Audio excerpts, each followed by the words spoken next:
J'ai beaucoup aimé la première partie de votre démonstration, celle où vous réaffirmez la constance de votre engagement sur le mixte, votre conviction sincère et non remise en cause pour la filière nucléaire, et y compris l'argumentant sur la priorité des priorités de la lutte contre le réchauffement climatique incompatible avec l'absence du nucléaire dans le mixte.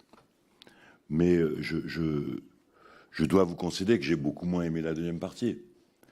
Parce qu'il y a une forme de contradiction, et c'est le sens de ma question, à réaffirmer, et je crois que vous le dites en sincérité, le rôle stratégique de la politique énergétique, l'industrie des industries, le rôle déterminant de la politique énergétique pour la souveraineté de notre pays, l'intérêt suprême qu'elle représente, y compris au point de justifier que les décisions stratégiques soient prises dans le bureau du président de la République, et de l'autre côté, avoir commis des actes, vous les avez rappelés en sincérité, 2006, la transformation du statut de l'entreprise, je m'en souviens aussi, et puis les dérégulations successives. Nous sommes quand même dans une période où l'explosion du prix de l'énergie, qui fragilise non pas seulement nos artisans boulangers, mais l'industrie réelle, milite pour une reprise en main de la puissance publique, milite pour décorréler le prix du gaz dans la construction du prix de l'électricité, y compris en réduisant l'allégeance aux Allemands de ce point de vue-là, milite pour non pas la caricature d'une nation administrée à la soviétique, mais pour que ce bien commun de première nécessité ne soit pas traité comme une marchandise comme les autres. Vous l'avez dit vous-même, on ne fabrique pas des barbapapas lorsqu'on produit de l'énergie nucléaire. Et donc je veux, bon, sans nourrir beaucoup d'illusions sur la capacité que j'aurai à vous convaincre que le libéralisme ne produit pas toujours les résultats qu'il prétendait commettre, mais attirer votre attention sur est-ce que la situation d'aujourd'hui, préoccupante, d'affaiblissement de la filière, d'affaiblissement de nos savoir-faire, de risque même en plein hiver de rupture d'approvisionnement. Vous avez vu que on nous a menacé cette hypothèse de délestage. Ne milite pas pour tout simplement voilà, un État stratège, un État qui prend soin, un État qui régule, un État qui préserve les intérêts de la nation, un État qui prend soin de son industrie, et au bout du compte, un État qui dit à l'Europe que la libéralisation libre est faussée, parce que la reine, sa malformation congénitale, c'est pas d'avoir tenté de concilier prix pour l'usager et rémunération pour EDF. Sa malformation congénitale, c'est d'avoir permis la vente à des marchands de savonnettes, des marchands de soleil, qui ne produisent rien et qui ont vendu de l'électricité achetée à bas coût à EDF sur le dos, au bout du compte, de notre fleuron et de la nation. Voilà le sens de mon interpellation, conforme à ma sensibilité politique, et c'est plutôt bien d'assumer sa cohérence et ses convictions jusqu'au bout, mais qui, je crois, est connecté aux préoccupations et à la situation grave que nous traversons dans le domaine de la politique énergétique. Non, on est à moitié d'accord, c'est pas si mal. On n'a pas parié ça il y a quelques années. Bon. Mais moi, j'aime bien votre façon de poser le problème parce que, bon, vous me demandez de ne pas vous caricaturer, vous avez raison, vous faites pareil pour moi. Bon, vous n'êtes pas soviétique, je ne suis pas un libéralo-maniaque, je ne suis pas Madelin. Et suffisamment longtemps dans ma majorité, on m'a critiqué pour ne pas être assez libéral, pour ne pas maintenant être accusé de... Non. Mais restons là-dessus parce que c'est intéressant. L'État est stratégique, il n'est pas gestionnaire. Ça, c'est une première chose. Et vous devez, avec l'honnêteté qui est la vôtre, faire la différence entre la décision stratégique pour l'État de se substituer au marché en investissant un argent que le marché ne mettrait pas pour démarrer une filière et la gestion de cette filière. Ce n'est pas la même chose.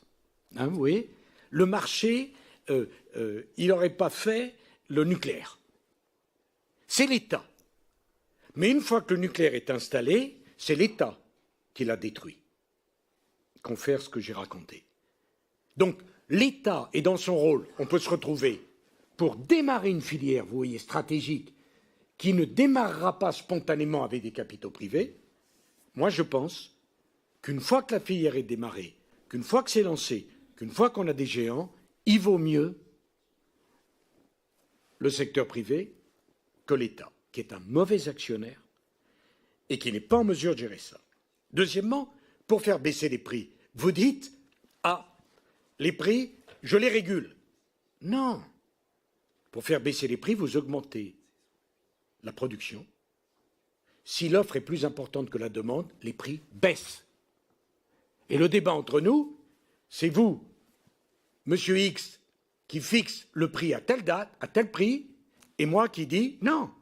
Dans un marché, dans une économie de marché, nous sommes une économie de marché, c'est l'offre et la demande. Augmenter la capacité nucléaire de production d'électricité nucléaire française, augmenter la fourniture, l'offre, et en augmentant l'offre, la demande sera inférieure à l'offre, et donc les prix baisseront. C'est ça la réalité. Parce qu'à chaque fois qu'alors pour le coup, on fait une barrière administrative, un jour vous êtes rattrapé par les faits. Et ça ne marche pas. Bon. Et c'est exactement. À la reine, bon, non, mais alors après, il y a le problème du calendrier, madame. C'est quel moment et de la mesure. Mais c'est un débat intéressant. Je ne dis pas qu'il n'y a que de la vérité de mon côté. C'est pas très simple. Alors on me dit les biens de première nécessité, c'est pas un bien qui appartient à tout le monde. Oh non.